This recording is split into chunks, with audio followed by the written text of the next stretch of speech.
اللہ تعالیٰ ہمیں اور آپ کو اللہ کے دربار میں آنسو بہانے والا بنائے، اور اگر ہماری آنکھوں سے آنسو جاری نہ ہو تو کم سے کم رونے والوں کی صورت بنانے کی توفیق نصیب فرمائے۔ اللہ تعالیٰ کو تقوی پسند ہے۔ کیا پسند ہے بھائی؟ تقوی پسند ہے۔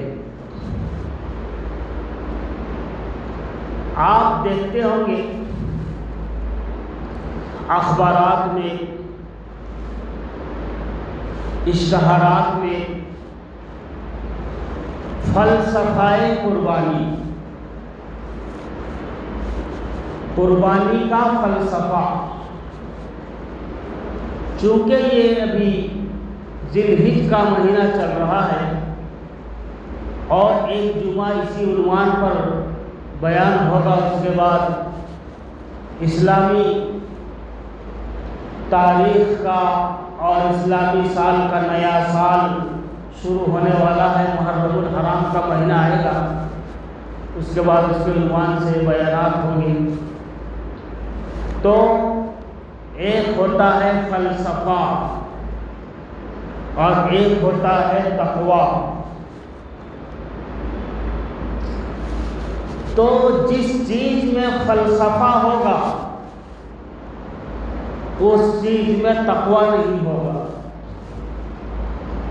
لوگ قربانی کو آج فلسفہ بنا دیے۔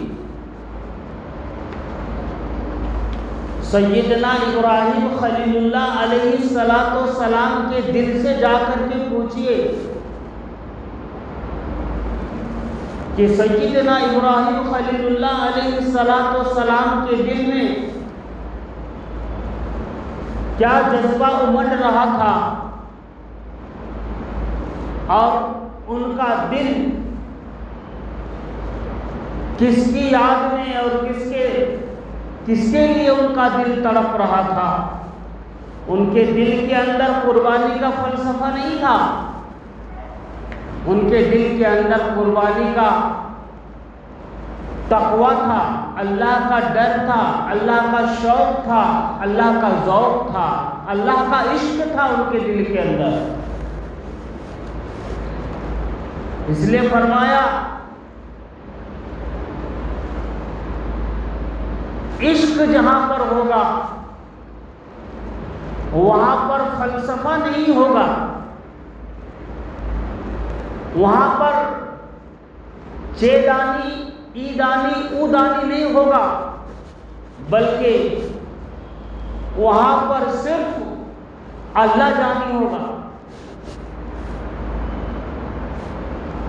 تو عشق جہاں پر ہوگا وہاں پر فلسفہ نہیں ہوگا۔ فلسفہ تو یہ کہتا تھا کہ بیٹی کو قربانی مت کرو، فلسفہ تو یہ کہتا تھا کہ آگ میں کودنے کی ضرورت نہیں ہے، فلسفہ تو یہ کہتا تھا کہ یہ تو خواب دیکھتے ہو بھائی، حقیقت کیا ہے۔ فلسفہ یہ کہتا تھا گھر چھوڑنے کی ضرورت نہیں ہے، فلسفہ یہ کہتا تھا کہ ادھر بھی بات کر لو ادھر بھی بات کر لو، تم قوم کا لیڈر بن جاؤ گے۔ جس طرح سے آج لیڈر، قوم کا لیڈر جو ہوتا ہے وہ کسی کے دل کو نہیں توڑنا چاہتا، ادھر بھی بات کرتا ادھر بھی بات کرتا، دونوں طرف اچھا بننے کی کوشش کرتا۔ یہ بڑے خطرے کی بات ہے، یہ خطرے کی بات ہے۔ بلکہ الحب فی اللہ البغض فی اللہ، جو اللہ کا ہوگا، جو اللہ کو چاہنے والا ہوگا، جس کے دل کے اندر اللہ کا عشق ہوگا، محبت ہوگی، فرمایا وہ اللہ کے لیے علی الاعلان اور ڈنکی کی چوٹ میں حق کی بات کرے گا اور کرتے رہے گا۔ سیدنا ابراہیم خلیل اللہ علیہ السلام نے وہی کیا، اپنے باپ کو کہہ دیا کہ ابا حضور آپ جو کر رہے ہیں یہ غلط ہے،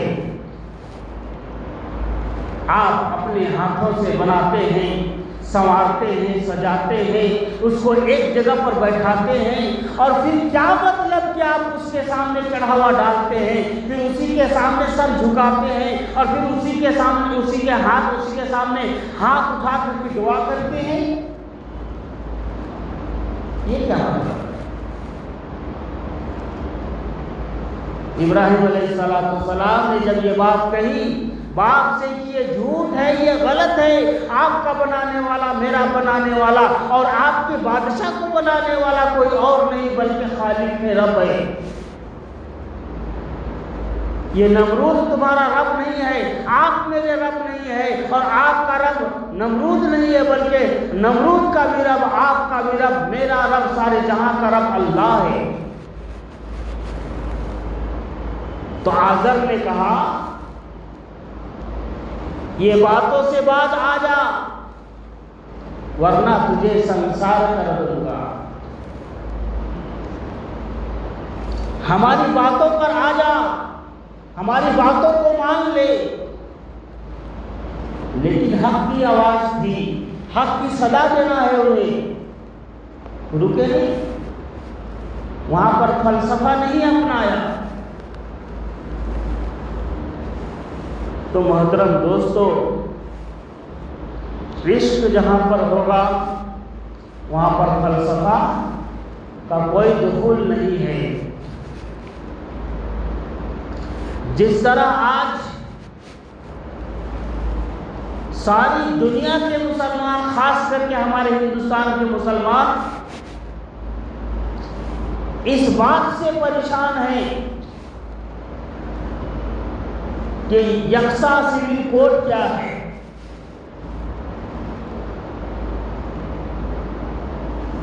یعنی یہ ایسا قانون لانا چاہ رہے ہیں جس کے اندر یہ سمجھانے کی کوشش کی جا رہی لوگوں کو کہ جس طرح سب لوگوں کی شادی ہوگی آپ کی بھی شادی ہوگی، آپ کا بھی نکاح ہوگا، اور آپ کا بھی سارے عمل اسی طرح سے ہوں گے جس طرح سے غیروں کا ہوتا ہے، برابر سرابر کا یہ معاملہ ہے۔ لیکن محترم دوستو، یہ اللہ کا قانون ایسا ہے، اللہ کی کتاب ایسی ہے کہ ساری دنیا بدل سکتی ہے، سارے دنیا کے قانون بدل سکتے ہیں، لیکن اللہ کا قانون نہیں بدلے گا، اور اللہ کے ماننے والے نہیں بدلیں گے۔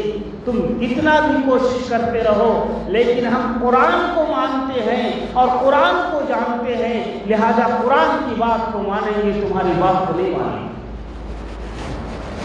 قانون کا بنانے والا انسان ہوتا ہے، لیکن خدا کا کلام جو بنا ہے وہ کسی انسانوں کا کلام نہیں ہے، انسانوں کا قانون نہیں ہے، بلکہ یہ رب کا قانون ہے، اور ایک بار جو بن گیا اس کے اندر کوئی تبدیلی نہیں، اور اللہ کے کلمات کے اندر، اللہ کے آیتوں کے اندر کوئی تبدیلی۔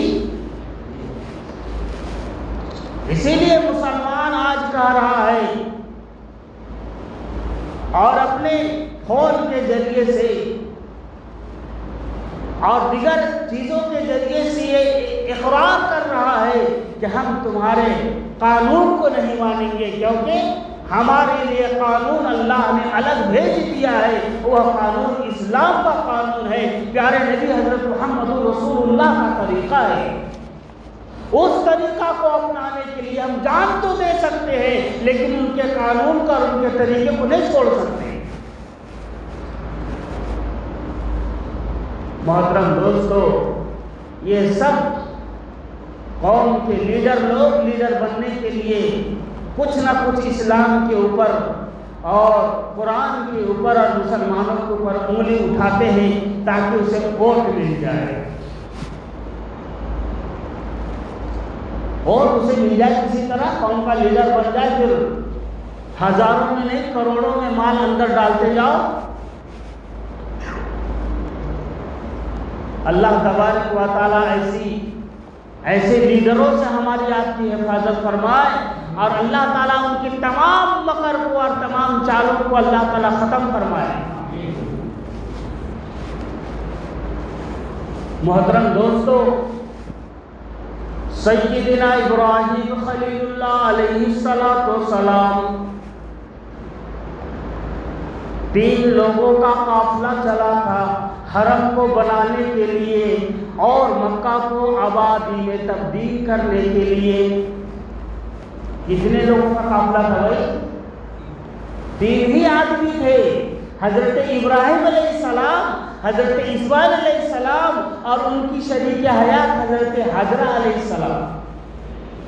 3 لوگوں کا قافلہ چلا، اور جب 3 لوگوں کے اندر اخلاص آتا ہے اور کسی چیز کو آباد کرنے کی نیت ہوتی ہے تو اللہ کے رسول صلی اللہ علیہ وسلم نے فرمایا انما الاعمال بالنیات، کہ عمل کا دار و مدار نیتوں پر ہوتا ہے۔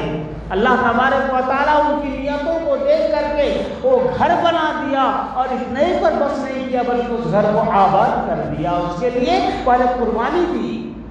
وَإِذِ ابْتَلَىٰ إِبْرَاهِيمَ رَبُّهُ بِكَلِمَاتٍ فَأَتَمَّهُنَّ، اللہ تبارک و تعالیٰ نے حضرت ابراہیم علیہ السلام سے امتحان لیے، امتحان کے پرچے تیار کیے۔ 10ویں کلاس کا امتحان دیے ہیں بھائی آپ تو؟ بہت سارے لوگ دیے ہوں گے۔ پرچہ تیار کرنے والے الگ سبجیکٹ اس کو پرچہ تیار کرتے ہیں، اور وہ پیپر کہیں لکھنے ہوتا، باہر نہیں پڑتا ہوتا۔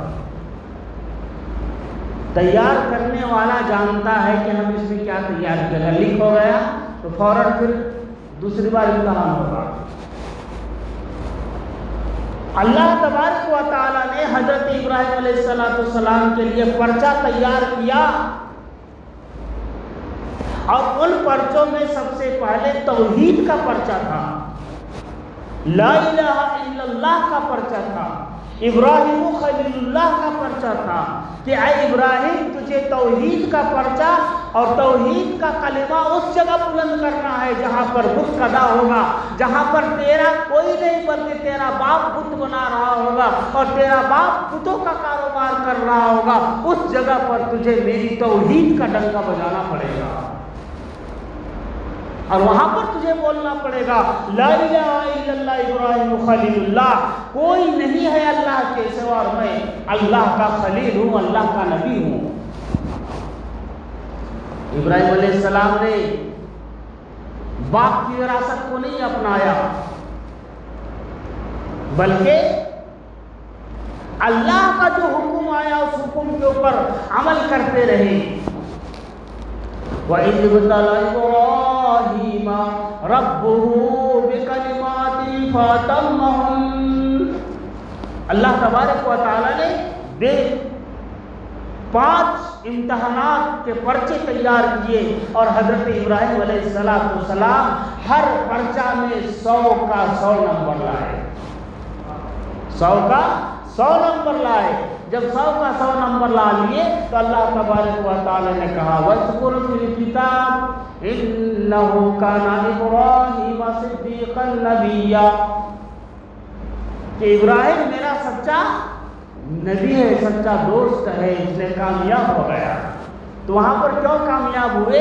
وہاں پر عشق مغلوب تھا، وہاں پر عشق مغلوب تھا کہ اللہ کی رضا مل جائے، اللہ کی خوشنودی مل جائے، اللہ مجھ سے خوش ہو جائے، یہ ان کی نیت تھی، یہ ان کا جذبہ تھا، یہ ان کا شوق تھا، اس لیے وہ ہر پرچے کے اندر 100 کا 100 نمبر لائے۔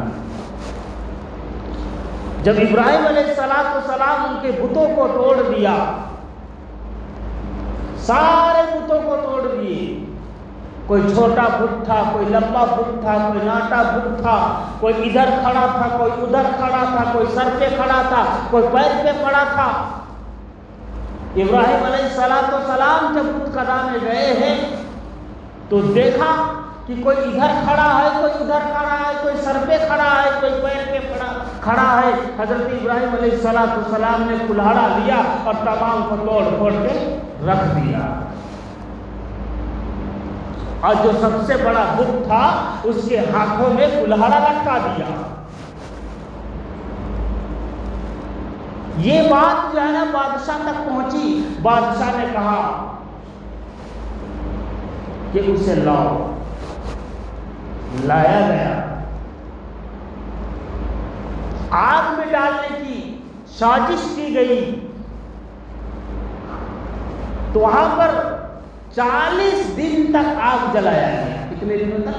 40۔ اور اتنی لمبی چوڑی آگ جلائی گئی، بتایا جاتا ہے کہ اس کے اوپر سے کوئی پرندہ اگر اڑ کے جاتا تھا تو وہ جل کے اسی آگ میں گھس جاتا تھا۔ اور اس کے نزدیک کون جائے، آگ کے نزدیک کون جائے ڈالنے کے لیے؟ لوگ پریشان تھے کہ ڈالے تو ڈالے کس طرح سے ابراہیم علیہ السلام کو آگ میں ڈالا جائے؟ لمبی چوڑی آگ ہے، اس کی تپش، اس کی لو کے قریب کوئی نہیں جا سکتا، ان کو ڈالنے کے لیے کون جائے گا؟ تو شیطان وہاں پر آیا اور مشورہ دیا، انسانی شکل میں شیطان آیا۔ اور ایک بات میں آپ کو بتا دیتا ہوں، بہت سارے لوگ بولتے ہیں شیطان شیطان شیطان شیطان، اور شیطان کو بھگانے کے لیے کیا پڑھتے بھائی؟ لا حول ولا قوت الا باللہ، اعوذ باللہ من الشیطان الرجیم۔ سوچتا شیطان بھگ گیا، شیطان۔ لیکن جس طرح جناتوں میں شیطان ہے اسی طرح انسانوں میں بھی شیطان ہے، انسانوں میں بھی شیطان ہے۔ قل اعوذ برب الناس نہیں پڑھے؟ الذی یوسوس فی صدور الناس من الجنۃ والناس، کہ میں پناہ مانگتا ہوں جناتوں کی شیطان سے اور لوگوں کی شیطان سے۔ تو لوگ بولے تو ناس بولے تو لوگ، آدمی، تو آدمی میں بھی شیطان ہے اور جنات میں بھی شیطان ہے۔ آپ کے بغل میں بھی شیطان ہوگا، آجو باجو دیکھ کے بیٹھو۔ تو انسان میں بھی شیطان ہے اور جنات میں بھی شیطان ہے۔ تو وہاں پر شیطان آیا، شیطان کہنے لگا کہ ابراہیم کو کیسے ڈالا جائے؟ اس کے لیے آسان مشورہ ہے بھائی، ایک بہت بڑا جھولا بنایا جائے۔ تو جھولا بنایا گیا، بہت بڑا جھولا، اور اس جھولے کے اندر حضرت ابراہیم علیہ السلام کو بیٹھایا گیا، اور جب جھولا کو جھولانے کے لیے تمام لوگ زور لگانے لگے تو جھولا بال کے برابر بھی نہیں ہل سکا۔ ہزاروں لوگ اس کو ہلانے کی کوشش کر رہے لیکن وہ بال کے برابر بھی جھولا نہیں جھولتا ہے۔ لوگ پریشان ہو گئے، بھائی تیرے کہنے کے حساب سے ہم لوگ جھولا بنا لیے، ابراہیم کو وہاں بیٹھا دیے، لیکن یہ جھولا جھولتا کیوں نہیں ہے؟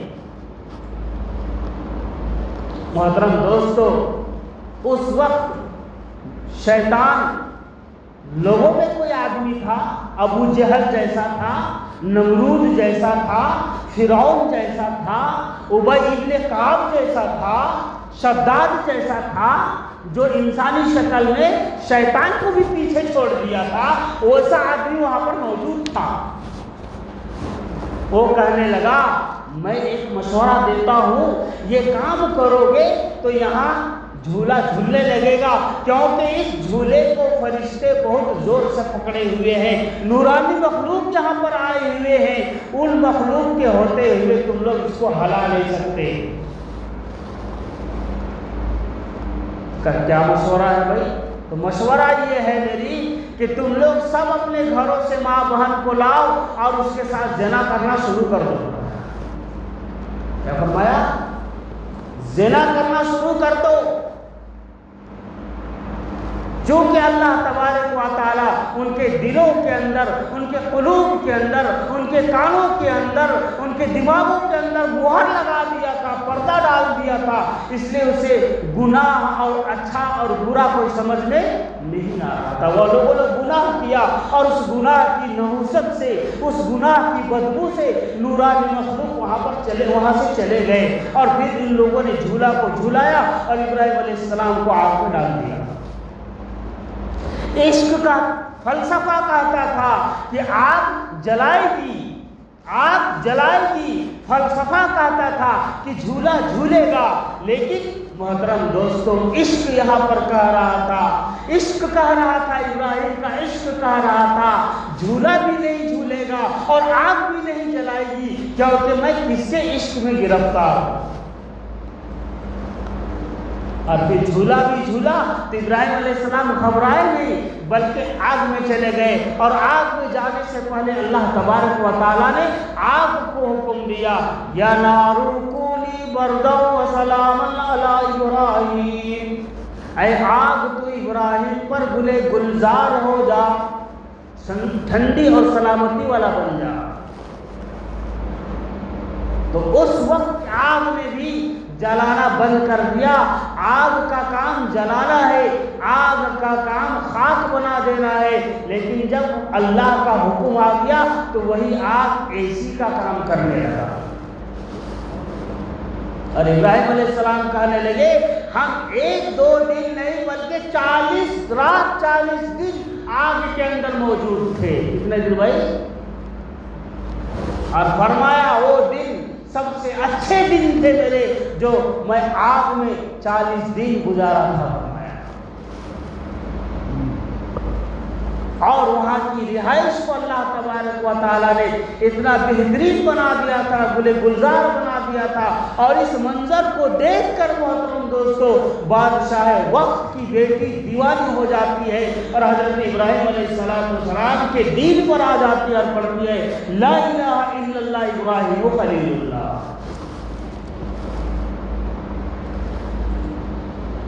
تو ہمیں اور آپ کو جو کلمہ دیا گیا ہے، جو قرآن دیا گیا ہے، جو شریعت دی گئی ہے، وہ کوئی معمولی شریعت نہیں ہے۔